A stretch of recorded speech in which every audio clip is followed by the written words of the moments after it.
Hello বন্ধুরা, আজকে আমি আপনাদের সাথে এমনই ইউনিক একটা রেসিপি শেয়ার করতে চলে এসেছি। আপনি যদি এই রেসিপিটা প্রথম বানিয়ে খান বা প্রথম বানিয়ে কাউকে খাওয়ান, কিন্তু বুঝতেই পারবে না যে এটা কী বা কী দিয়ে তৈরি হয়েছে। সামান্য উপকরণ দিয়েও যে এত সুস্বাদু এবং লোভনীয় একটা রেসিপি তৈরি করা যায়, তা আজকে আমি আপনাদের সাথে শেয়ার করব। আর এই রেসিপিটা যদি আপনি বাড়িতে একবার বানিয়ে খান, তো আপনার বারবার বানিয়ে খেতে ইচ্ছা করবে, এতটাই সুস্বাদু হয়।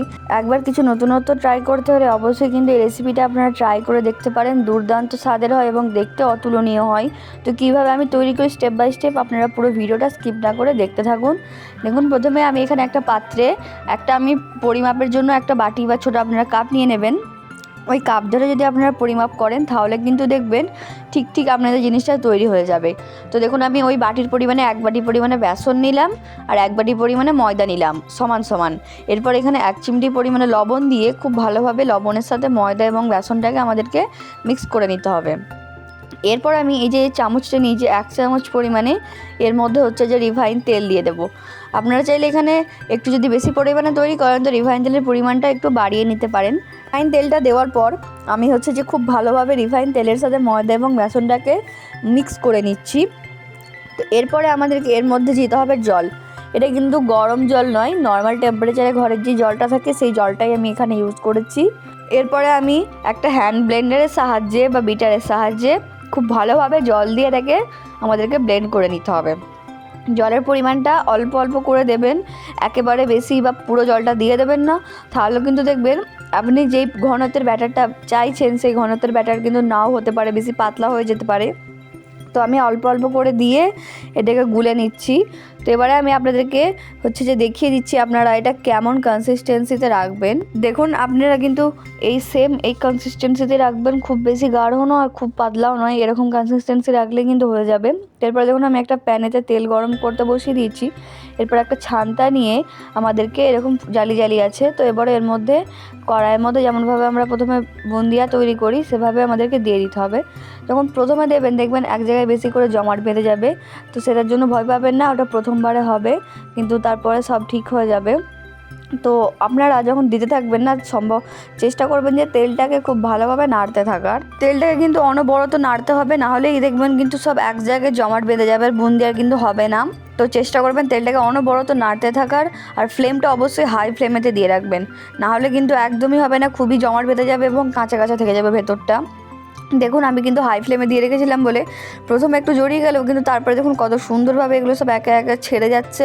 আর যখন এটা শুকনো হয়ে যাবে বা দুধে আপনারা যখন দেবেন, তখন দেখবেন পুরো সব ছেড়ে গেছে, কিন্তু জুড়ে থাকবে না কিছুই।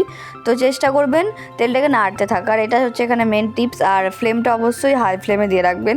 আর এটা কিন্তু আমাদেরকে বেশি লাল করলে চলবে না, জাস্ট দেওয়ার 1 মিনিট পরেই কিন্তু আপনাদেরকে তুলে নিতে হবে, তাহলে দেখবেন একটু এটা দুধটা শুষে নেবে।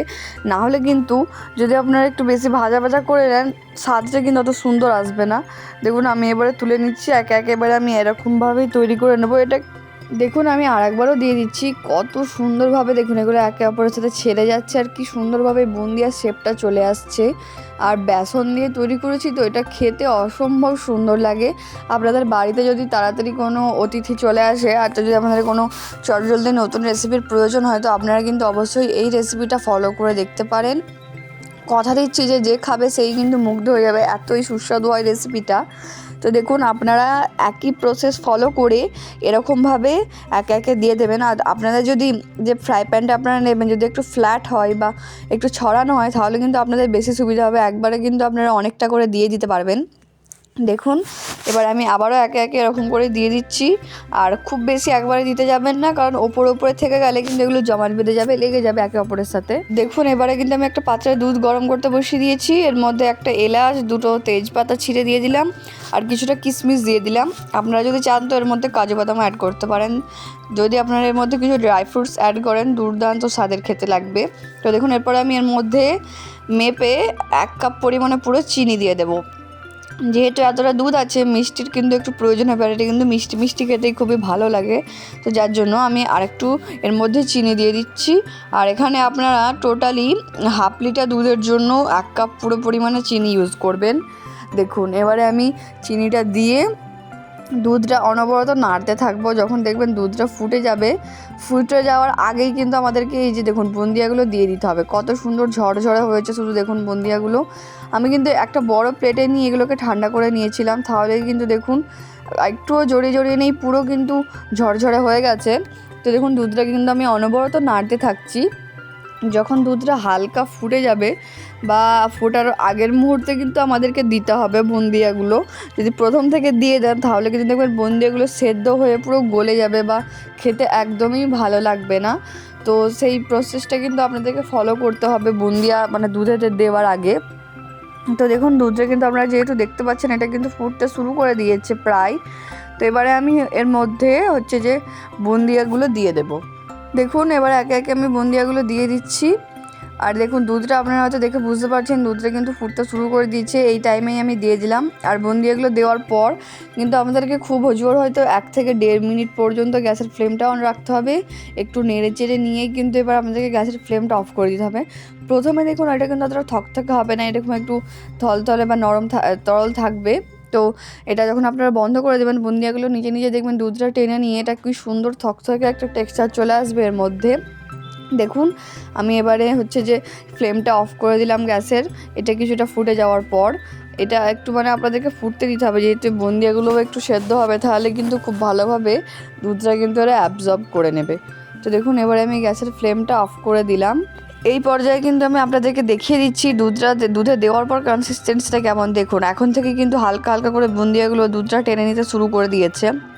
এরকমই হবে 1 থেকে 1.5 মিনিট পর্যন্ত আপনারা গ্যাসের ফ্লেমটা অন করে দেখে অফ করে দিয়ে এবার যদি ঢাকা দিয়ে রেখে দেন দেখবেন কি সুন্দর থকথকে একটা টেক্সচার চলে এসেছে।